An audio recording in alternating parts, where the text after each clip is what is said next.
为鼓励清寒学生认真来读册，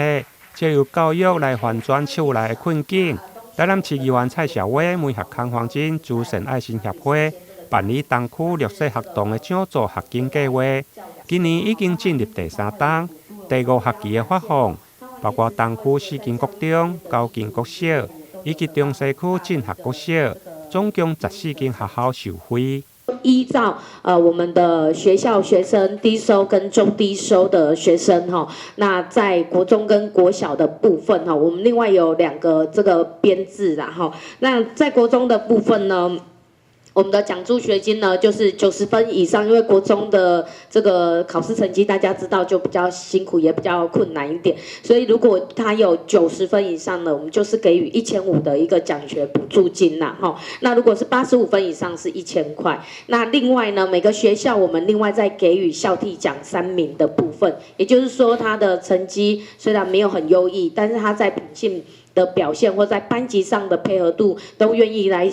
做一个表现的话，我们也是给予奖助。那我们国小的学生呢是90分以上呢，有1000块的一个奖助学金。会中出席的除了康黄金慈善爱心协会理事长甲会长，以及教育局副局长，14间学校的校长嘛拢出席。副局长吴国民特别代表局长甲市长向着协会来致谢。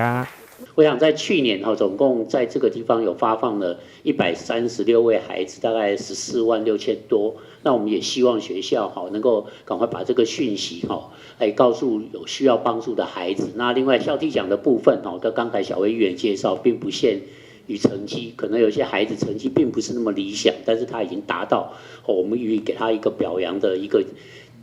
地方那我们也希望这个爱心能够持续的传播下去。那在这里还是要代表郑兴惠局长，谢谢小薇议员的穿针引线，更谢谢康理事长的慷慨资助，谢谢。国中小除了依照成绩颁发奖助学金以外，另外还有校替奖，只要符合低收甲中低收入户